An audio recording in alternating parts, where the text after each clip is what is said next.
بُص، الأسعار اللي زي الزفت اللي أنتم شايفينها وما فيش أي تليفونات بتنزل لحد دلوقتي عِدلة، وفكرة إنك تغيّر تليفونك دلوقتي أو تجيب حاجة جديدة لازم تبقى مهمة أوي وتركّز أنت بتجيب إيه عشان يعيش معاك، وحاجة تانية برضه الناس ناسياها إزاي تحافظ على تليفونك أكتر وقت ممكن عشان يعيش معاك، زي ما أنت عارف طبعًا يعني العمر الافتراضي بتاع الأندرويد عامل إزاي، وهاقول لك كام حاجة كده تاخد بالك منها في التليفون هتفرق معاك أوي الفترة اللي جاية، بس قبل ما نبدأ الفيديو كده دعمنا بلايكك الجميل واشتراك وفعل زرار الجرس لأول مرة تشوفنا، ومعاكم مصطفى من قناة بلاك سنت.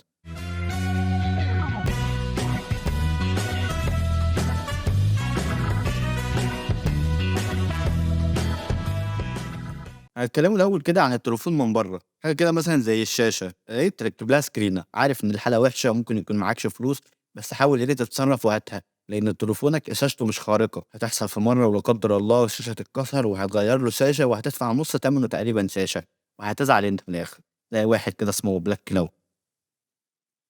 عندك مثلًا حاجة زي الضهر كده مثلًا ما تسيبهاش برضه فاضية، يا ريت تجيب لها جراب، وكمان يا ريت لو الجراب نضيف، في جرابات كده بتبقى طالعة بcurve زيادة برّه الضهر،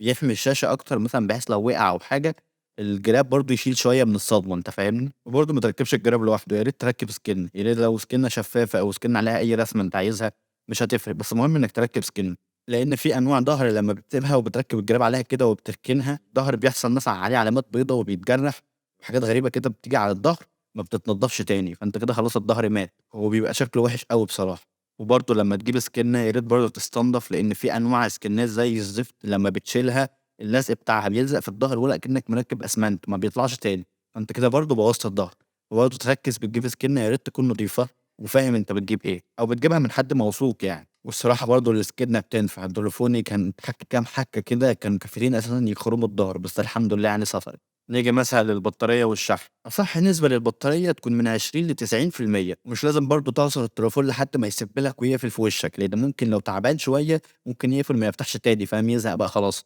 مش فاتح، واشحن بالشاحن بتاع التليفون الأصلي واعقل، ليه بقى؟ لإن أنا سمعت إن في ناس عشان يحافظوا على الشواحن الجديدة بيشيلوها وبيشحنوا بأي شاحن قديم لحد ما الشاحن يبوظ خالص أنت فاهم؟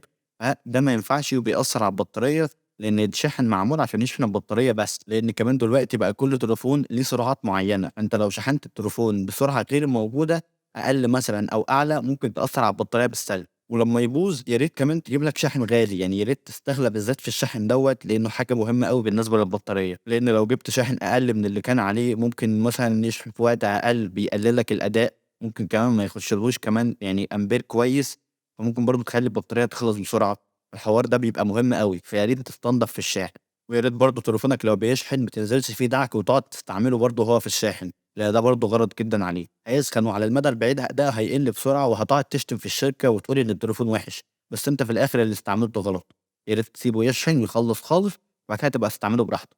حاجة مثلًا زي الرام دي برضه لازم تحافظ عليها لأن دي أهم حاجة تليفونك بيتحرك بيها طول الوقت، ما تقعدش تفتح صفحات كتير وتقعد تحطها في الذاكرة المؤقتة لأن ده بيحمّل على الرام وبيقلل إمكانياتها بسرعة. لازم تفضّيها أول بأول، وكل فترة لازم تقعد تمسح الحاجات اللي في الذاكرة المؤقتة، ما تسيبش حاجة غير اللي أنت مشغّلها دلوقتي وبس. وممكن برضه تستعمل تطبيق من تطبيقات الtask killer لإن في تطبيقات لمّا بتشيلها برضه بتفضل برضه محمّلها على الرام.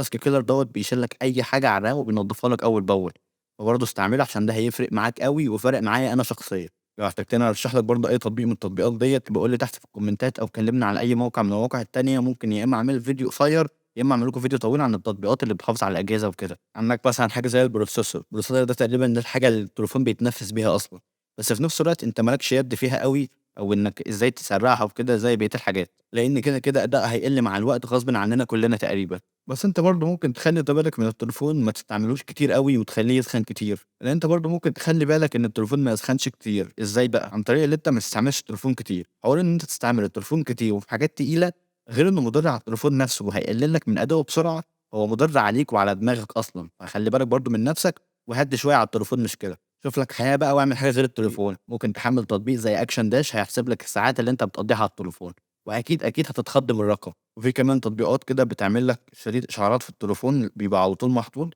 بيقعد يحسب لك مثلًا إيه، درجة حرارة البروسيسور دلوقتي عاملة إزاي وكده، ابقى دَوّر عليها وحمّلها عشان مهمة أوي برضه وهتفيدك عن إنك تبقى عليها على طول كده. حاجة برضه زي مساحة التخزين، دي برضه ما تقلّش أي أهمية عن اللي أنا قُلته، ما تفكّرش بقى أنت عشان تليفونك 64 والّا 128 والّا حتى 256 يا عم اللي أنت تملاه وتملاه براحتك، لان ده برضه غلط على التليفون وهيأثر عليه بالسلب. على الاقل تسيب فيه من 8 ل 15 جيجا فاضيين عشان يتنفس ويتحرك معاك كويس. ممكن تركز عليه في كل فتره في الاعدادات، او ممكن تحمل برنامج زي سي كلينر برضه ممكن يتابع معاك وهينضفه لك اول باول. وامسح بقى ستوريهات الواتس التافهه اللي بتاخد كتير قوي من المساحه وانت مش واخد بالك، لان برضه ما تقعدش تمسح لي كام صوره وتيجي تقول لي يا اسطى الجهاز لسه مليان، لان انت مثلا عندك بتاع 2000 صوره ما بياخدوش مثلا 5 جيجا ولا 10 جيجا مثلا ولا حاجه، تبقى مساحتهم قد كده. الفيديوهات الصغيره وبتاعه التيك توك بقى وحالات الواتس والدنيا ديت كلها بتسحب جامد قوي من المساحه وانت بتبقى ناسيها اساسا ومش واخد بالك منها. عندك مثلا بقى حاجات زي الفيديوهات الاساسيه وفيديوهات انت مثلا مصورها ورحلات وبتاع والدنيا دي كلها، ممكن برضه تنقلها على الجهاز او تنقلها على فلاشه،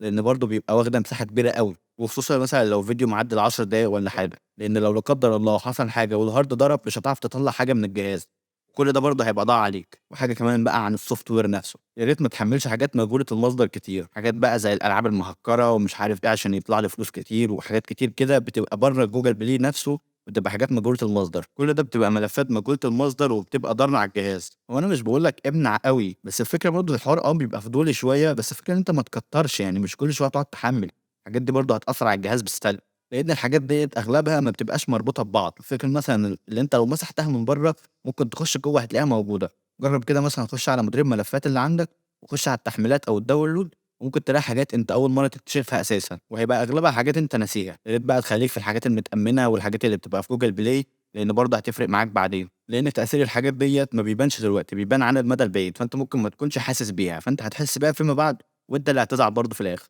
وآخر حاجة بقى كمان لازم تعمل نسخ احتياطي للتليفون، هينفعك بقى في حاجات كتيرة بقى زي صور مهمة وتطبيقات وإيميلات والدنيا ديّة. لو ربنا كرمك فيما بعد ونقلت تليفون جديد الحوار هيبقى أسهل بكتير، وبرضه هتنفع معاك أوي لو تليفونك لا قدر الله حصل له حاجة أو ضاع مثلًا، هينفع معاك أوي، لإن أنت بالإيميلات بس هتقدر ترجّع حاجات كتير بقى منها صور وأرقام تليفونات، وممكن تطبيقات ورسايل وحاجات كتير أوي هتنفعك بعدين. بس على الأقل برضه لو ممكن ما تجيبش الداتا كلها، بس على الأقل تكون جابت شوية من الداتا، يعني أحسن ما تكون الداتا كلها راحت، لأن طبعًا بيبقى ليه مساحة محددة. لو حبيت تزوّد بقى هتدفع فلوس يا معلم. لو احتجت برضه أعمل فيديو عن كل التطبيقات اللي ممكن تساعدك إنك تحافظ على التليفون أكتر، يبقى برضه اكتبوا لي تحت في الكومنتات هابقى أعملها لكم بعد كده. وبكده نكون قلنا أهم الحاجات اللي تقدر تعملها عشان تحافظ على تليفونك وتخلّي العمر الافتراضي أطول، زي الشاشة والضهر إزاي تحافظ عليهم عشان ما يتكسروش، وإن الرام مثلًا ما تتقلش عليها، ومساحة التخزين ما تتقلش عليها، والبروسيسور والشحن والبطارية وكل دول برضه ما تزوّدش كتير، وإن أنت تشتري شواحن نضيفة علشان تهتم بالبطارية، وتقلل من التحميلات مجهولة المصدر، وتهتم إن أنت تعمل نسخ احتياطي. وبس كده نكون خلصنا الفيديو، يا رب نكون فدناكم. ما تنساش تدعمنا باللايك والشير والجمال بتوعك، ولو أول مرة تشوفنا ما تنساش تدوس على زر الاشتراك تحت وتفعل زر الجرس عشان تشوف كل جديد،